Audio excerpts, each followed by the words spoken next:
Kalian pasti sering membeli dan menggunakan barang yang terbuat dari plastik. Apakah kalian pernah melihat simbol dan kode yang ada di plastik tersebut? Ternyata simbol dan kode tersebut memiliki arti masing-masing loh. Ada 7 simbol dan kode yang digunakan pada plastik. Pertama, simbol segitiga PET yang artinya plastik untuk sekali pakai. Contohnya botol air mineral. Simbol HDPE dengan bahan lebih kuat dan tahan panas tapi hanya sekali pakai. Contohnya pada botol kemasan susu. Simbol PVC tidak bisa digunakan untuk wadah makanan karena berbahaya bagi ginjal. Contohnya pada selang dan pembungkus kabel. Simbol LDPE cukup aman untuk menyimpan makanan karena bahan kimia plastik yang digunakan sulit bereaksi secara kimia dengan makanan. Contohnya plastik wadah makanan dan kantong belanja. Simbol PP, plastik yang kuat menahan suhu tinggi dengan tampilan yang lebih mengkilap. Dan plastik ini juga aman untuk wadah makanan atau food grade, contohnya pada botol minuman. Simbol PS biasanya terdapat pada produk yang terbuat dari bahan styrofoam. Namun, bahan ini tidak aman jika digunakan sebagai wadah makanan. Terakhir, simbol O atau other, produknya mengandung zat beracun seperti BPA dan tidak aman bagi kesehatan. Biasanya terdapat di peralatan dapur seperti piring, peralatan bayi, dan mainan anak-anak. Dari penjelasan tadi, apakah proses daur ulang itu? Apa saja langkah daur ulang yang bisa kita lakukan?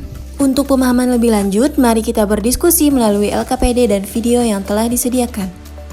Daur ulang adalah suatu proses yang dilakukan untuk mengembalikan limbah atau bahan yang sudah tidak berguna menjadi berguna kembali. Tujuan dari proses daur ulang yaitu untuk mengurangi sampah yang terus menumpuk dan berakhir di tempat pembuangan akhir atau TPA dan mencemari lingkungan sekitar.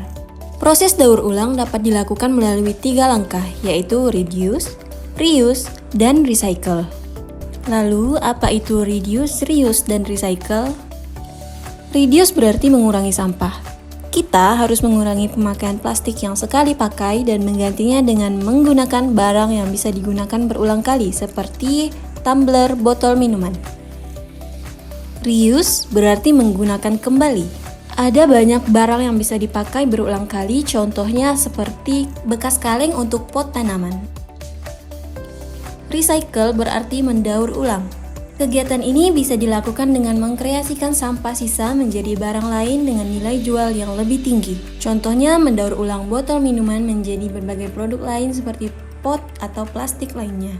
Sekarang perhatikan kasus berikut untuk mengisi LKPD kalian.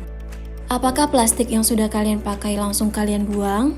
Ternyata sampah plastik terutama sampah dengan simbol PET bisa didaur ulang menjadi beragam barang lain yang memiliki nilai ekonomis atau dikenal dengan istilah ekonomi sirkular. Ekonomi sirkular adalah konsep meminimalkan nilai penggunaan suatu produk dan komponennya secara berulang sehingga tidak ada sumber daya yang terbuang.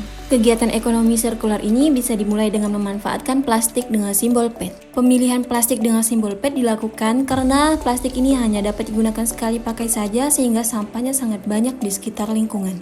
Setelah digunakan, plastik tersebut akan dikumpulkan dan diproses menjadi ukuran yang lebih kecil menggunakan bantuan mesin sehingga menjadi pecahan plastik yang akan digunakan sebagai bahan baku pembuatan berbagai produk. Bahan baku ini kemudian dijual ke pabrik dan diolah menjadi berbagai produk seperti dakron, baju olahraga, karpet, tas, dan sepatu. Ini merupakan hasil dari gerakan ekonomi sirkular. Dengan cara seperti ini, masalah limbah plastik akan satu persatu mulai berkurang. Dari kasus tersebut, kira-kira apa gagasan yang dapat kamu berikan untuk masalah sampah plastik di lingkunganmu?